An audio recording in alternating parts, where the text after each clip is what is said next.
So now, ladies and gentlemen, live and in colour, it's Mr. Wayne Lovejuice.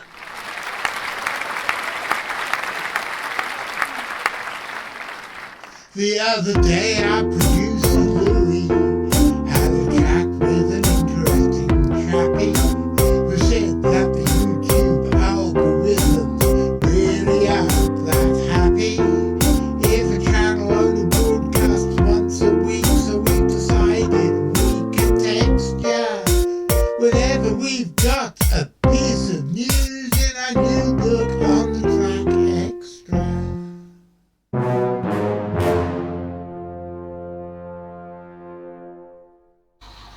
Good evening, ladies and gentlemen. Welcome to another episode of On the Track Extra. Regular viewers of On the Track and On the Track Extra will know that as Simon Johansson, hi Simon, nice to see you mate, said to me the other day, that there seems to be an awful lot of references to a band called Adam and the Ants in this show. And so in this particular episode, we are actually going to prove this hypothesis once and for all.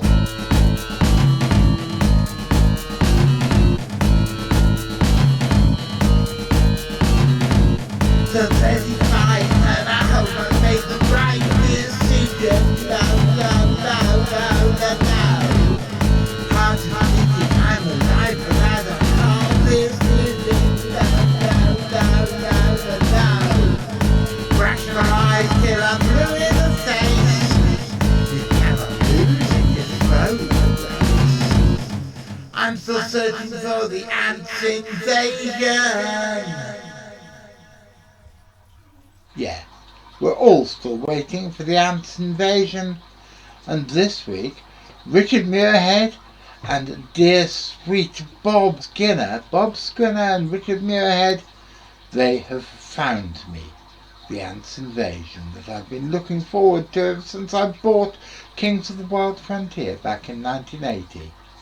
Cop a load of this. Nobody's gonna know. They're gonna know.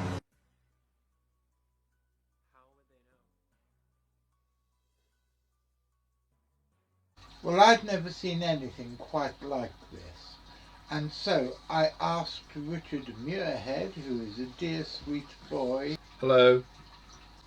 and who is currently sitting on my sofa next to RIchard Freeman, who is also a dear sweet boy. Hello.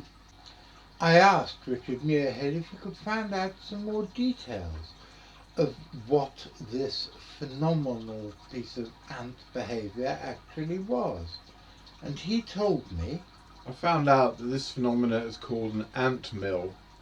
And what happens is ants usually follow a chemical trail, but when they lose track of that chemical trail, they tend to follow each other around in this circular motion. The one on the video is a very small ant mill, but the naturalist Wiliam Beebe in the early 1920s, when he was exploring the jungles of somewhere in South America, came across a huge one of these ant mills, and he calculated that it would take one ant 2.5 hours to complete a whole circuit.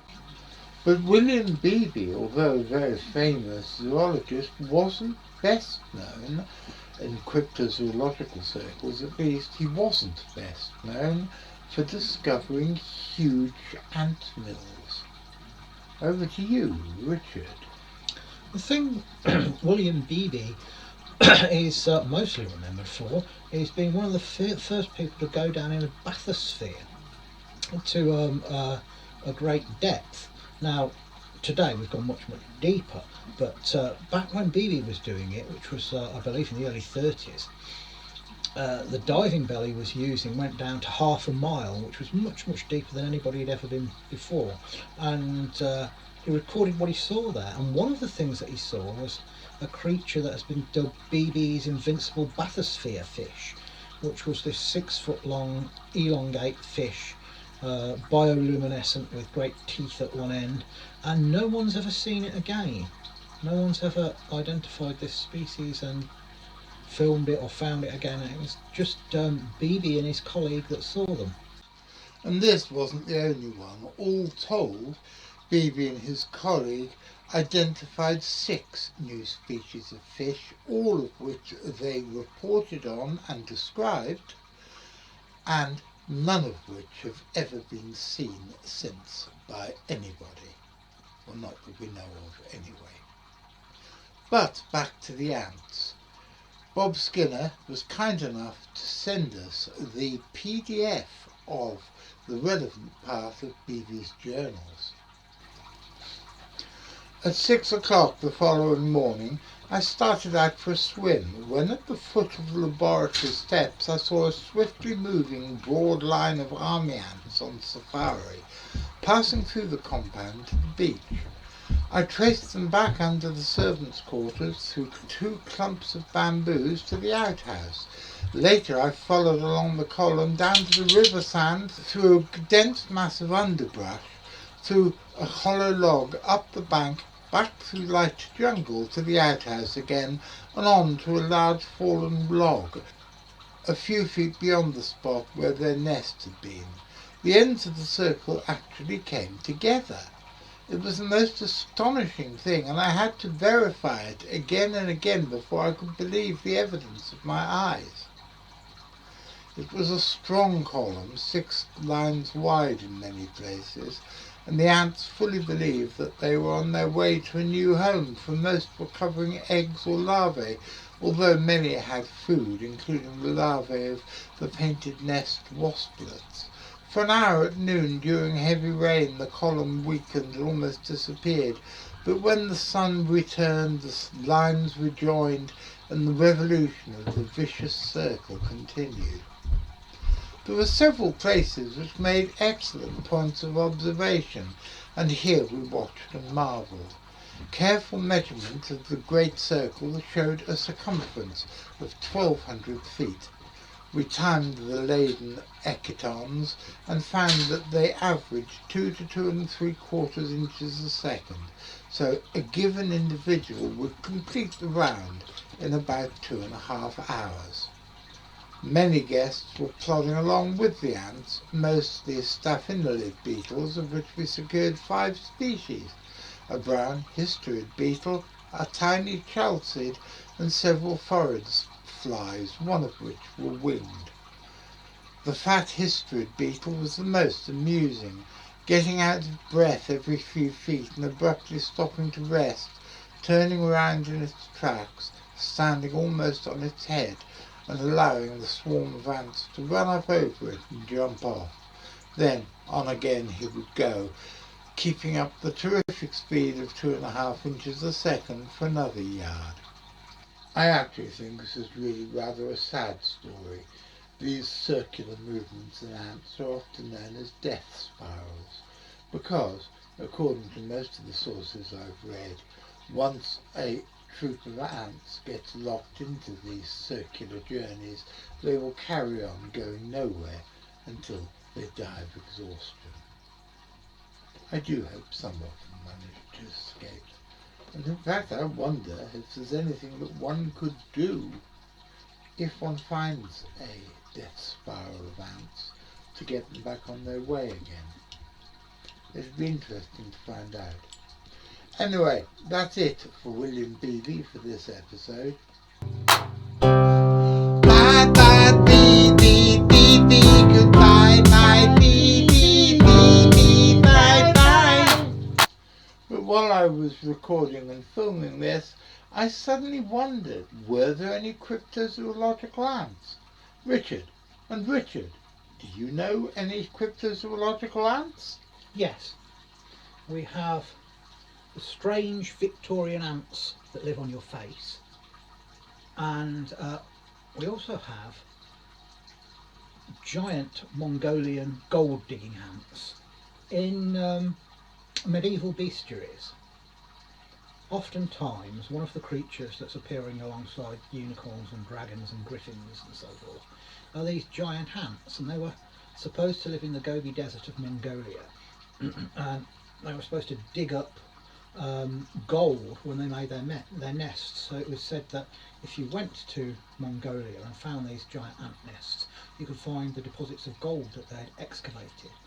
But it was a mistranslation, because originally what was digging the gold up were not giant ants but marmots, and the reconstructions of these ants make them sort of about that big, so roughly the same size as a marmot. What was really digging the gold up were marmots when they were digging their burrows, because there's a lot of gold in Mongolia. I heard, Richard, didn't you tell me that the story that you thought the story first came from Herodotus? Yes, that's what I heard. Yeah, he reported them in what is now Kashmir. It's so. Or some people say they're in Persia. It's interesting because I'm sure that I remember that I first heard about him in a book that I had when I was a boy, which was a slightly dumbed down version of the Travels of Marco Polo. And I'd heard that, so I'd heard it from there, which is what puts them into Mongolia. So it sounds to me that it's quite likely that the ants story started off with Herodotus, who was writing about marmots, which then got through Chinese whispers, turned in under mistranslation, turned into ants. Then somebody else mistranslated and turned it from northern India to Persia, whereupon Marco Polo took it from Europe, where he'd learned about it, to Mongolia, and the story started. Yeah. Do you have any cryptozoological ants, Richard? The only one I can remember is that when I was a student in Oxford, somebody gave me a photograph of an ant in Gibraltar. It was around about an inch in size, in length. And I published the photo in Flying Snake. Well, that's fantastic. Because I don't know how big the biggest European ant is. There's nothing. No idea. I'm not an ant expert. Obviously, that one was a giant. But I've seen ants in Sumatra, in the jungles of Sumatra, that are that big. And that is about it for our long, windy rabbit hole full of ants this episode. I want to say a big thank you to my guests, Richard and Richard. That's Richard Muirhead and Richard Freeman, two very old friends of mine and two very valued colleagues. And I want to say thank you to the lovely people at RIchard.org, from whom Richard Muirhead managed to obtain permission for us to use the footage of the ant mill. And I want to say a big thank you to Bob Skinner for sending us all the ant mill documents and the stuff about Beebe. And I want to apologise to all of you who had to listen to us singing silly songs. And just remember, kiddies, don't tread on an ant. He's done nothing to you. There might come a day when he's treading on you. Don't tread on an ant, you'll end up black and blue. You cut off his head, legs come looking for you.